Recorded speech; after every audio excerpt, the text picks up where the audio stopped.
What's up guys? This is Jonathan Norbuda. You're watching I Love Tanchong TV, a channel that highlights and celebrates the beauty of life. If you are new to this channel, consider subscribing.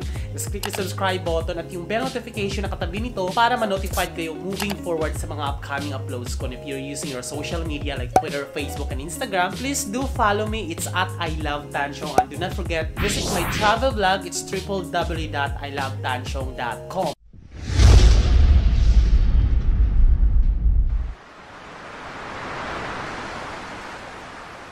Ngayon, meron tayong bibisitahin na isang property kung saan continuously pa silang nagbebenta ngayon. It's a micro-living, Japanese style. Talagang minaximize nila yung mga spaces nila. It's a 24 square meter and then meron 22. Maliit lang talaga siya for a condo living. So, since ngayon, tuloy-tuloy pa rin yung paggawa natin ngayon ng micro-living content na nag-fluctuate yung viewership online at nagkaroon ako ng bigla ng sariling niche.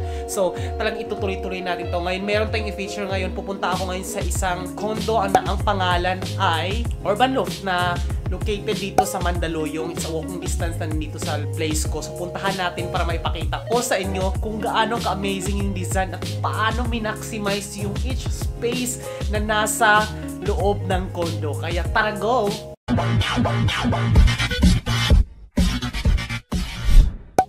na yung ano. Ito na yun, kasama na to. Ito lang yung model natin. At ito yung ano din. Ay, Model. saan yung model yun? Ito na yung magiging ano, ilang floor yan? Yung 7 floor.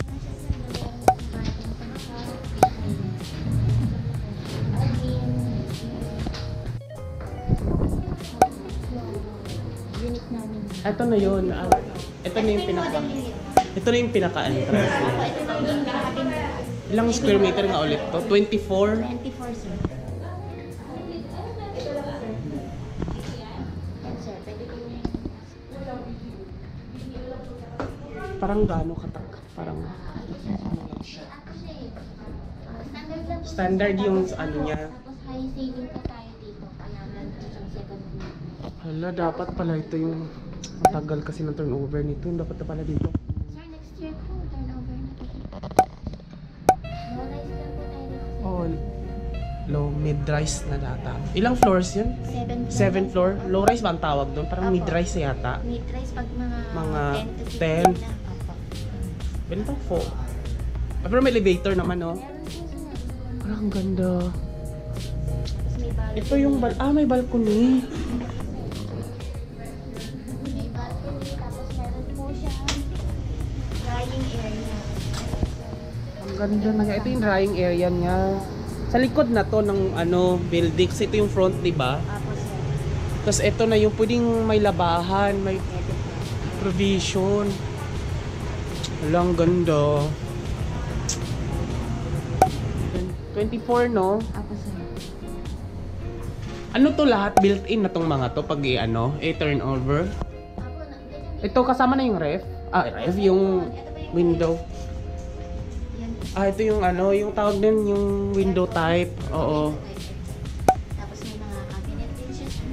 Sir, sa ganito pong size ng unit, meron po kami sa ibang project. Dito bakit? Wala na sa Mandaluyong? Ayun po wala ni. Ano na. Pero meron po kami isa pang design po sa kabila sa Tapos ito na yung pinaka-ano niya. Puro pag ganito. Puro sliding door. sliding door lahat. Oo, para hindi siya no. Apo, para makasave po ng Save ng space.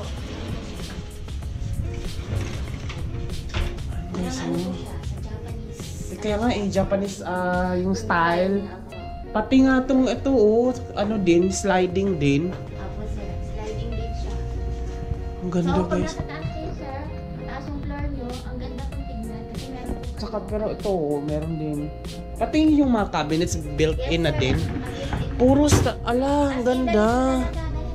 Ha? Damit mo na lang. Damit parang sa Urban Deca din. Kaso yun, sobrang liit lang talaga. Tsaka wala po siya ng mga ganyan, sir. Oo. Andun na yung tulugan mo, andun na yung kusina, andun na yung ano.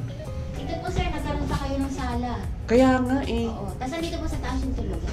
Tapos ito, pwede mo lagyan to ng salamin na malaki para mag-reflect, para mas Malaki tingnan. Tapos, ito na yung pinakakusinan niya. Ay, yung pinakainan. Yan na po. Maximize na talaga yung space.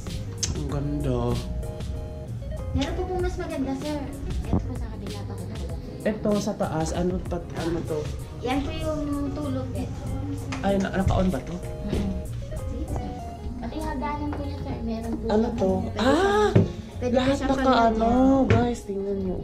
Space Smart Condo po tawag natin dyan, sir. Kaya nga lahat merong ano. Pwede nyo siyang... Lahat meron. Tingnan Yan nga ang natin sa PHR. taas. Ay, mountain. Ay, dalawa pa. Ano to? Small, ano? Bedroom po tawag. Tulo. Tapos ito, ano to? Para saan to? Sampayan, sir. Sampayan yan. Ito, hanger. Ito, anong size ng bed? Ito po, sir. Ano na po eh? Queen size. Queen size to. Tapos ang ano nito, ay kita dito. Ang ganda. Ganda nga po, sir, kasi Grabe. talaga pinag... Ang ganda. Bahay na bahay siya. Opo, hindi siya mukhang... Hindi siya mukhang studio type, no? Ano na po siya. Tapos ito aakyat na ganun. Mm-mm. Pwede mo pang lagyan to ng TV dito banda, oh. Yes po, sir. Kung gusto Sir, mo- ito yung mas maganda namin. Sagat, tignan na natin. Para mapapagian mo. May hawakan dito sa gilid.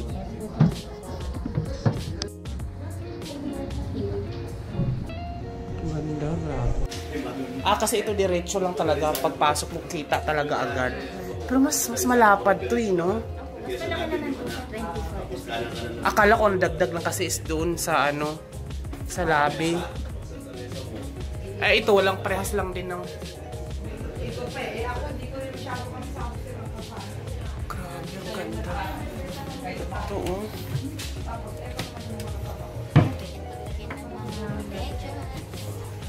Pero medyo masikip siya ng konti. May ganto siya, no? Yung isa kasi wala eh. Meron din, sir. Natakpan lang siya ng ano, ng...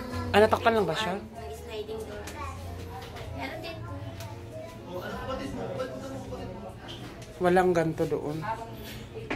Pwede mo siyang lagyan ng TV pa. Dito, oh. Centralized na rin pala yung aircon. Saan nakakonect? Saan yung pinaka-main aircon niya? Sa baba? Apo, sir. Yung nandun sa side. Oo, parang... Ilang ano yun yung free aircon? Ilang... 0.5, sir. Ha? 0.5? 0.5. 0.5? Kaya po siya. Kasi Oo, 0.5 din naman sa unit ko eh. Hinahinaan ko nga lang din yun eh. Pero at least ito buong bahay kasi may parang singawan. lagyan nila ng ano, ducting system. Waka na ngayon, sir, ng isa. Ito yung... Kasi hindi halata na merong ano sa baba eh. Pag galing ka sa ano, sa... At least yun na yung balcony. Para at least pwede maglagay ng halaman. Nakakaano naman to. Yan kita, sir, kung gusto mo. Wala na rin siyang hawakan, no, pati to. Yan na po yung pinaka. Ano to? Sa ilalim, parang storage lang. Storage na. Akala ko lang yung entrance, pero Naglagyan lang. Ang ganda nito, oh. Pag meron kang mga panlinis, o bigas. Dito lang. wala po. Ang ganda. Ito yung pinaka-centralized niya. Ayan to, exhaust. Doon po, di ba naka-pwesto doon yun sa may... Para sa, ano, para sa lutuan. Andun po sa gilid, sir. Sa gilid, sir. Ano tong ano na to? Sir, yun po yung ano, yung ducting system. Para pwedeng tumaas. Ito yung aircon. Okay. Kasi dito kasi lumalabas doon sa ano, Yung lamig na. lamig niya. So lalabas siya dito, yung iba share sa iba. Papuntang taas. May ano po kasi yan, may parang fan sa likod. Yan. Parang sinihigop din yung ibang ano. Pwede ba yung para hindi pagganahin yung aircon sa taas? May pipindutin ba dyan na harang? Wala. Parang centralized talaga siya, no? Pag inon dito, pati sa taas, lumalamig. Isa lang naman din ang gagamitin mo aircon. Oo, tsaka pwede ano, no? Pampamilya. Hindi siya pang ganda. Ito yung ano. Sayang, ba't kasi hindi ako nagpa-reserve dito? Magkano tong ganito? Pag dito, halimbawa. Doon po sa Lourdes, meron po kami 2.5. 2.5. Anong design to? Yung 24? 24 square meters. Meron din ganun na design, 2.5. Kasi parang ito, mas gusto ko to kasi para siyang hindi, exhaust. Parang hindi siya, hindi ka nasisikipan. Para siyang, ang luwag pag huminga ka. Ito, okay na to. Kasi ang ginagawa naman nila, pinaparent nila yung kabila, parang bed spacer po ginagawa nila. Kabilang yung, Pero kahit naman dito pwede. Ito pwede na namang ipaparento Oo, kasi may pintuan dito. Pwede naman to yatang ipaano. Pwede ba tong, Ibaba, sir. may pintuan ba to? Apo, sir. Ay, oo nga, may pintuan. Tapos pwede mong ilak, no? Wala, ito, meron. Kahit dito na yung rent, no? Ay, ang ganda. Akin, 2.5 to. 2.5 lang doon sa Lourdes. Pero dito, magkano yun? Dito po, 2.9, 3M. Nung pre-selling pa to? Para saan ba yan? Pwede mo siya ibaba, sir. Tapos diretso mo lang siyang ganun. Para isang kama. Apo. Ah! Tapos pag may bisita Oh ka, shit, pwede para siyang lahat. Pag may bisita ka, pwede mo itaas. Oo, para may privacy yung sa kabila. Apo. Maybe. Ba't ano nga yung pasara? Okay. Ito na yung pinakalock niya pag sinasara. Ayun nga, galing. Ay, nakakabusit. Sa bangko kasi is pinakamataas is 25 years to pay sa bangko Ganda guys, grabe. Sobrang space, space saver talaga siya. You know? Tsaka hindi na siya standard yung height, hindi ka nauuntog. Ganda, grabe. So, iba-blind, na lang to? Yung parang, tawag dun sa curtain na yun? Blackout. Iba-blackout curtain mo na lang, no? Kasi, ang ito turnover ay salamin, di ba? Apo, sir. Hindi kasama yung curtain. Oo, syempre, sample. Pero iba-blackout curtain mo na lang siya, no? Ito yung isa. Anong kaibahan nito? Ito lang. Ito po, sir. Pero 24 din to? 22. 22 to, mas maliit. Pero mas Tapos sliding din siya. Tapos ito na yung sala niya. maganda nito, nasa loob yung kusina. Kasi pag nagluluto ka, hindi kita yung mga hugasan. Oo. Tapos ito na yung, okay, parehas lang din. Ito naman pag nalagay Japanese siya. Maganda na siya. 22 to, mas mababa ng 2 square meters. Ito na yung... Ayan, may table. Kompleto na. Tapos ito po, sir, meron din po yung natin. Parehas na Pero mas parang malaki din Japanese po, sir. style. Sir, sinukat Japanese style mo talaga ginawa. Dalawa rin. Ay, mas maganda to. Kasi nga, nakikita mo yung sa baba, guys. Ito, Pwede mo rin lagyan ng curtain, sir. Oo nga pwedeng hindi nga hindi naman kita kasi Tsaka maliwalas pa. Tsaka pwede mo lagyan ng TV dito Opo, sir. Tapos meron din dito. Ay, tara, meron pang Lagay ng damit. lagay ng damit. Opo. Tsaka mas maluwag po yung tulugan. Pero nakakaupo naman kasi dito. Ayan Upulan naman talaga, sir. Sa Oo, bahiga. kasi hindi ka naman tatayo pag nahiga. Oo, sa bahiga na talaga. Tapos may aircon na rin pala. Dito may window fan. May siya, may ducting system po. Ay, may mga talaga. Ang dami. Ay, ano tong sa gilid? Lagayan pa rin. Walang damit, sir. Yung ng style nito, no? Japanese talaga siya. Oo. Maganda nga nito, sir. Fully furnished na naka-built-in na. Oo nga tiles, Parang sa din naman, sa Urban Decay, kaso nga lang talaga yun, square lang talaga siya. Ito kasi parang Parang meron ka pang tsaka hindi mo na kailangan pang ipa-alter ng... hotel lang kayo eh. Ito talaga parang may bahay ka talaga. Kasi may Parang privacy. feel mo nga May parang privacy bahay ka May privacy ka sa taas. Tapos yung bisita mo nasa baba, o kahit magdadami mo pang bisita. Kasi sir, yung iba, pasok mo, doon na yung tulugan. Tapos Oo, ganyan pag sa may akin. natutulog, wala privacy, di ba sir?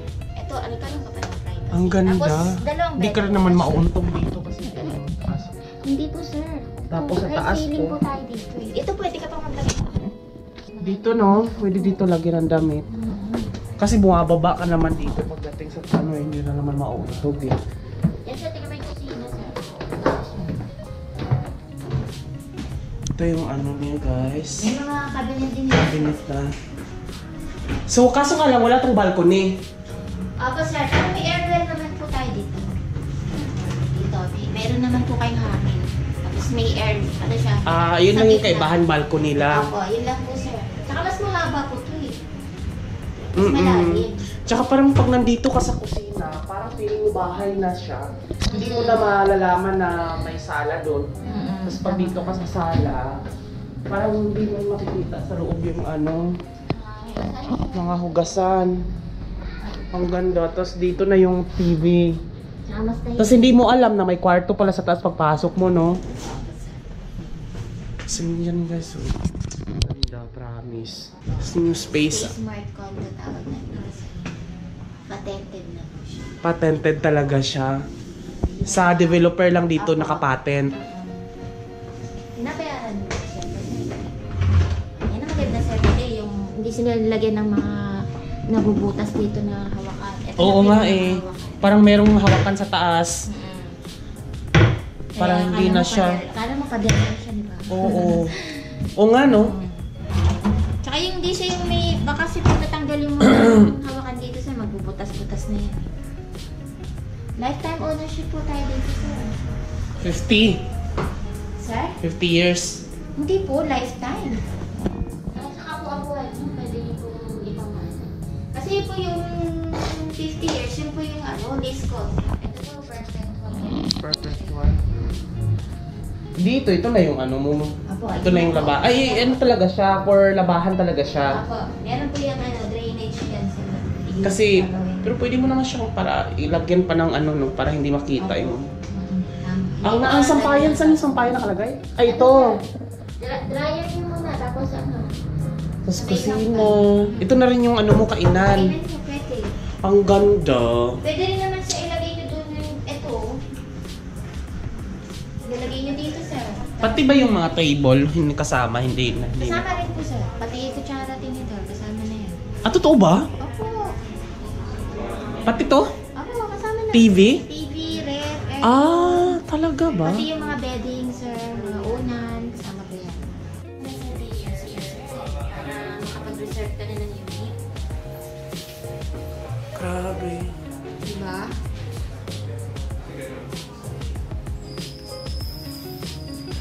Ano bang kaibahan? Yung ano bang para saan ba yung ganung design doon sa kabila? Parang pampamilya. Pampamilya na rin naman to yun, no? Opo, ang pamilya rin naman ito. Talagang ano lang siya. Sige lang ng ibang design para may pagpilian kayo. Design lang siya nagkatatalo kasi parang hindi naman siya, walang masyadong pinagkaiba eh. Yung... Oh, ang ganda niya. Mas maganda rin ang tulugan dito sir eh. Mas malaki pa nga siya. Tsaka ano ayos tong ganito oh. Pwede mo lagyan ng mga vacuum na maliliit. Yes. Ay, wala to. Ito sir, pero tsaka ito. Ito kasi parang supporta na yan. Oo. Kaya hindi na siya nilagyan. At least ito may hagdan siya. Nakaka-bad trip naman. Ano to, te? Air vent? Sir? Ano po siya? Yung Aircon? centralized yung aircon. Diyan po lalabas siya sir. Kasi naka-connect ng maliit na doon sa... May ducting system naman siya. So, mayroon na rin provision na ano. Anong developer nito, te? Honeycomb sir. Honeycomb? Tingnan mo nga sa kabila ulit. Lahat talaga Japanese style. Ayan puro... Thank you so much for watching guys. Ayan, napanood niya kung kaano ka-brilliant talaga. Kung meron kayong tanong dito sa condo na to at kung gusto nyong bumili, ililagay ko lang yung number ng contact yung contact person ni Ate Daisy na nag-entertain sa akin para makontak nyo rin siya kung gusto nyo nang tingnan yung unit at kung saan yung location. Marami itong mga location na to guys, and kaya ko siya feature kasi talagang inline siya sa content ko na mga micro-living in the urban zone. So yun, talagang sana mag-subscribe pa kayo guys kasi maraming mga content like this na video yung mga i-upload ko moving forward, ang mga tips about lifestyle in a small space sa city. So this has been Jonathan Norbura saying keep smiling because life is worth celebrating for. Bye!